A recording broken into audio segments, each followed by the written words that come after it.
Hello buddies, welcome to toppers TNPSC. இந்த வீடியோவில் நம்ம 10ஆம் வகுப்பு பாடல் ஆசிரியர்களும் அவர்களுடைய மேற்கோள்களும் தான் பார்க்க போகிறோம். நம்ம ஏற்கனவே 6th to 10th வந்து 6th to 10th எல்லாத்தையும் முடிச்சிட்டோம். ஆனால் 10th மட்டும் இன்னும் 2 பாகங்கள் மட்டும் இருக்குது. 10th வரைக்கும் போட்டிருக்கோம். வாங்க இந்த வீடியோக்குள்ளே போய் மற்ற 2 பாகத்தை பார்த்து முடிச்சிருவோம். இது 61வது. ஐன்ஸ்டைன் கற்பனை திறன் பற்றி என்ன சொல்லியிருக்காரு அப்படின்னு பார்க்கலாம்.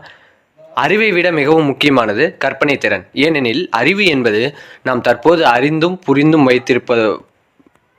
வைத்திருப்பவற்றோடு முடிந்து விடுகிறது. கற்பனை திறனோ இந்த ஒட்டுமொத்த பேரண்டத்தையும் அளப்பது. இன்று நாம் அறிந்திருப்பதை மட்டுமன்று, இனி நாம் அறிந்து கொள்ள போவதையும் உள்ளடக்கியது அப்படின்னு சொல்லி கொடுத்துருக்காங்க. அடுத்தது ஸ்டீஃபன் ஹாக்கிங் ஊக்க வரிகள் என்ன அப்படின்னு பார்க்கலாம். வாழ்க்கை எவ்வளவு கடினமானதாக இருந்தாலும் வெற்றிக்கான வழி அதில் இருக்கவே செல்கிறது. நிச்சயம் என் ஆராய்ச்சியில் நான் வெல்வேன், அதன் மூலம் மனித இனம் தொடர வழிவகுப்பேன் அப்படின்னு சொல்லி ஸ்டீஃபன் ஹாக்கிங் வந்து கொடுத்துருக்காங்க. அவருடைய வரிகள் வந்து கொடுத்துருக்காங்க. மரபு வலுவமைதிக்கு பாரதியாரின் வரிகள் ஒரு எடுத்துக்காட்டு எப்படின்னு பார்க்கலாம். கத்துங்குயிலோசை சற்றே வந்து காதில் பட வேண்டும் அப்படின்னு சொல்லி கொடுத்துருக்காங்க. அடுத்ததா 64 முகப்புத்தக வலையினிலே என்ற தலைப்பில் டெபோரா பெர்னாந்து, இலங்கை தமிழ் கவிஞர் தான் இவர். டெபோரா பெர்னாந்து அப்படிங்கிறவர். அவருடைய கவிதை தான் பார்க்க போகிறோம். முகந்தெரியா நபரிடையே இனம் புரியா உறவு முறை, நட்பென்னும் சங்கிலிக்குள் நாடெல்லாம் சங்கமிக்கும்.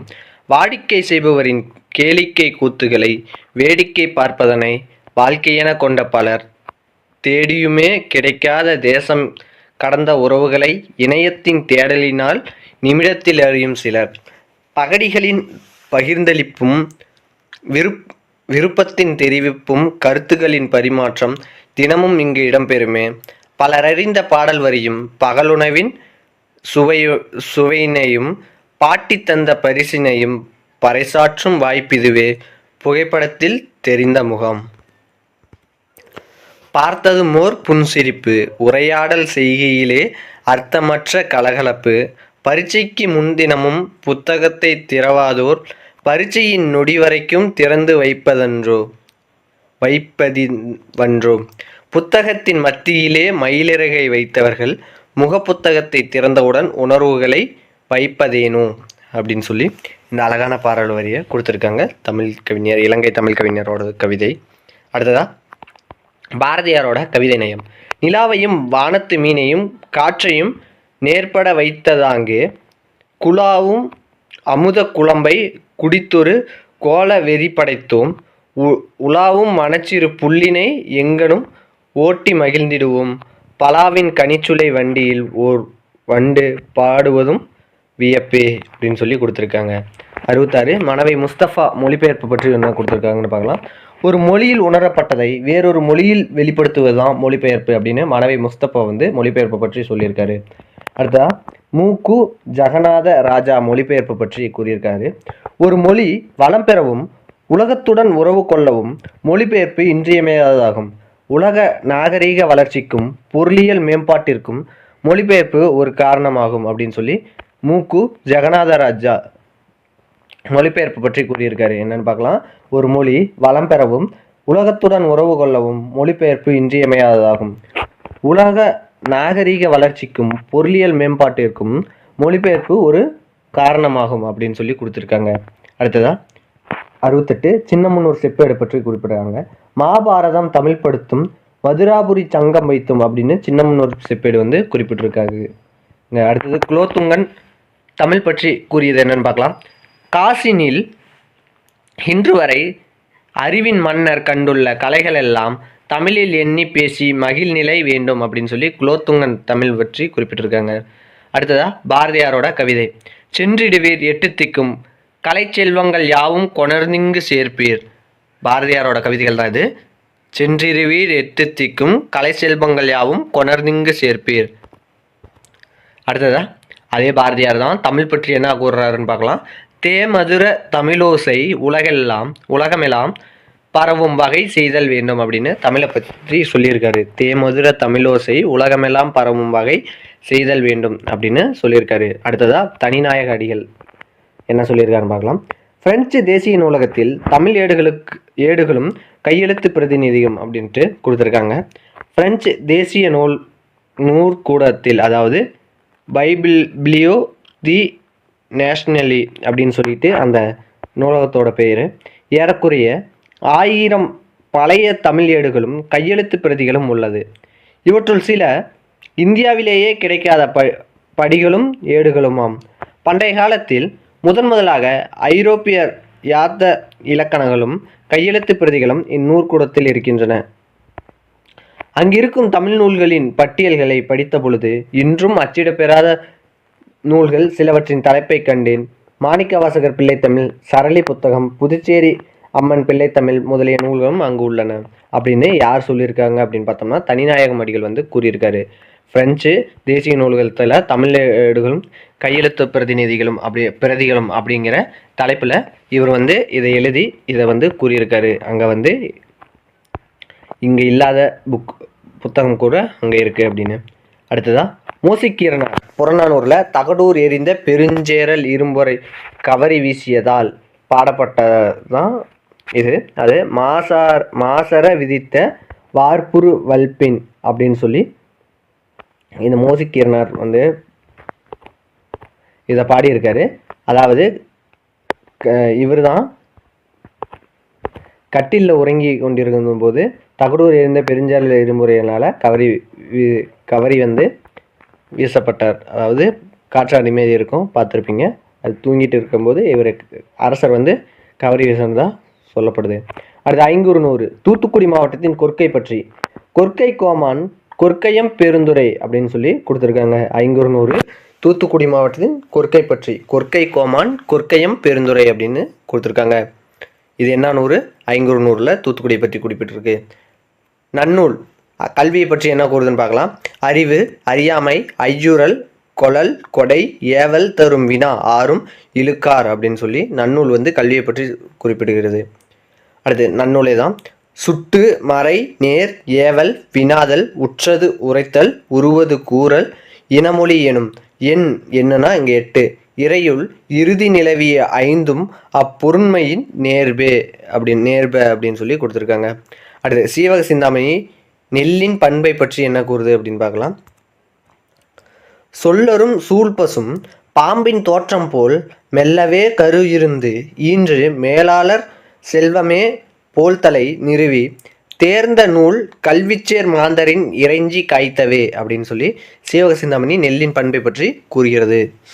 அடுத்ததா நன்னூல் ஆற்று நீர் பொருட்கோள் பற்றி என்ன கூறுது அப்படின்னு பார்க்கலாம். மற்றைய நோக்காது அடிதொறும் வான்பொருள் அற்று ஒழுகும் அஃது யாற்று புனலே அப்படின்னு சொல்லி நன்னூல் வந்து ஆற்று நீர் பொருட்கோளை பற்றி குறிப்பிடுகிறது. இதை எப்படி கேட்கலாம் அப்படின்னு பார்த்தோம்னா, மற்றைய நோக்காது அடிதொறும் வான்பொருள் அற்று ஒழுகும் அஃது யாற்று புனலே அப்படின்னு சொல்லி நான் கூறப்படும் நூல் ஆற்று நீர் பொருட்கோளை பற்றி கூறப்படும் நூல் எது அப்படின்னு கேட்கலாம். அல்லது நன்னூல் எந்த பொருட்கோளை பற்றி குறிப்பிடுகிறது அப்படின்னு சொல்லி இதை கேட்கலாம். மயிலநாதர் உரை கொண்டு கூட்டு பொருட்கோள் பற்றி என்ன கூடுதுன்னு பார்க்கலாம். ஆலத்து மேல குவளை குளத்துல வாளின் நெடிய குரங்கு அப்படின்னு சொல்லி மயிலைநாதர் உரை வந்து. அடுத்ததா நன்னூல் கொண்டு கூட்டு பொருட்கோள் பற்றி என்ன கூடுது அப்படின்னு பார்த்தோம்னா, யாப்படி பலவினும் கோப்புடை மொழிகளை ஏற்புலி இசைப்பது கொண்டு கூட்டே அப்படின்னு சொல்லி கொடுத்துருக்காங்க. அடுத்ததா பாரதியார் வள்ளுவனை பற்றி என்ன கூறுறாருன்னு பார்க்கலாம். வள்ளுவன் தன்னை உலகினுக்கே தந்து வான்புகழ் கொண்ட தமிழ்நாடு நெஞ்சையெல்லும் சிலப்பதிகாரம் என்றோர் மணியாரம் படைத்த தமிழ்நாடு இது செந்தமிழ் அப்படின்னு சொல்லி கொடுத்துருக்காங்க. அடுத்ததா புறநானூறு கரகம் என்ற சொல் கரகம் பற்றி என்ன கூறுன்னு பார்க்கலாம். நீரற வரியாக கரகத்து அப்படின்னு சொல்லி புறநானூறு வந்து குறிப்பிடுகிறது. அடுத்து அருணகிரிநாதர் திருப்புகழில் தப்பாட்டம் பற்றி என்ன கூறுன்னு பார்க்கலாம். அருணகிரிநாதர் திருப்புகழில் தப்பாட்டம் பற்றி என்ன கூறினாரு அப்படின்னு பார்க்கலாம். தக தக தக தந்தத்த தன் இன்னொரு தடவை பாருங்க. தக தக தக தந்தத்த தந்தக என்று தாளம் பதலை திமிலை துடி தம்பட்டமும் பெருக அப்படின்னு சொல்லி கொடுத்துருக்காங்க. இது சரியா எனக்கு ப்ரொனன்சியேஷன் பண்ண தெரில. நீங்கள் அதை பார்த்துங்க. அடுத்த 84 நான் முத்துசாமி என்ற கலைஞாயிறு வரிகள். நான் முத்துசாமியோட புனைப்பெயர் என்ன அப்படின்னா கலைஞாயிறு அப்படிங்கிறது. அது சிறப்பு பெயர், சரி, புனைப்பெயர்னா வேற, சிறப்பு பெயர்னா வேற. கலைஞாயிறு அப்படிங்கிறது நான் முத்துசாமியோட இன்னொரு பெயர். இவர் தான் நாடக கலையை மீட்டெடுப்பதே தமது குறிக்கோள் அப்படின்னு சொல்லி நான் முத்துசாமி வந்து குறிப்பிட்டிருக்காரு. அது 85 5ஆம் உலக தமிழ் மாநாட்டு மலர் தொடர்கள் என்ன அப்படின்னு பார்க்கலாம். மலேசிய தலைநகர் கோலாலம்பூரின் புகழ்மிக்க பகுதியில் ராச சோழன் தெரு அப்படின்னு என்பதும் இன்றும் உள்ளது. இது மாமன்னன் ராஜராஜ சோழன் பல்வேறு நாடுகளுக்கு பயணம் மேற்கொண்ட சிறப்பினை வந்து இது வந்து உணர்த்துகிறது. அடுத்த சிலப்பதிகாரம் ஊர்கான் காதையை பற்றி ராமநாதபுரம் மாவட்டத்தில் உள்ள தொண்டியின் சிறப்பை வந்து குறிப்பிட்டிருக்காங்க. ஓங்கு இரு பரப்பின் வங்க ஈட்டத்து தொண்டியோர் அப்படின்னு சொல்லி சிலப்பதிகாரம் வந்து குறிப்பிடுகிறது. அடுத்து நவீன கவிதை. இறுக்கி முடிச்சிட்டால் கம்புகளின் கழுத்து முறியும், தளர பிணைத்தால் மலர்கள் தரையில் நழுவும், வாசலில் மரணம் நிற்பதறிந்தும் வருந்தாமல் சிரிக்கும் இந்த பூவை எப்படி தொடுக்க நான். இன்னொரு பாருங்க. இறுக்கி முடிச்சிட்டால் கம்புகளின் கழுத்து முறியும், தளர பிணைத்தால் மலர்கள் தரையில் நழுவும், வாசலில் மரணம் நிற்பதறிந்தும் வருந்தாமல் சிரிக்கும் இந்த பூவை எப்படி தொடுக்க நான் அப்படின்னு சொல்லி இது ஒரு நவீன கவிதை. பூவை பற்றி அழகாக சொல்லியிருக்காங்க. பூ கட்டுறது இருக்குல்ல, அதை வச்சு தான் இதை சொல்லியிருக்காங்க. அடுத்ததாக ஒரு நாட்டுப்புற பாடல். கையாலே பூவெடுத்தா மாரிக்கு கம்பழுகி போகுமின்னு, விரலாலே பூவெடுத்தா மாரிக்கு வெம்பி விழுமென்று சொல்லி தங்க துரட்டி கொண்டு மாரிக்கு தாங்கி மலர் எடுத்தார் அப்படின்னு சொல்லி ஒரு நாட்டுப்புற பாடல். அடுத்ததா மகாகவி இலங்கை கவிதை வந்து பார்க்கலாம்.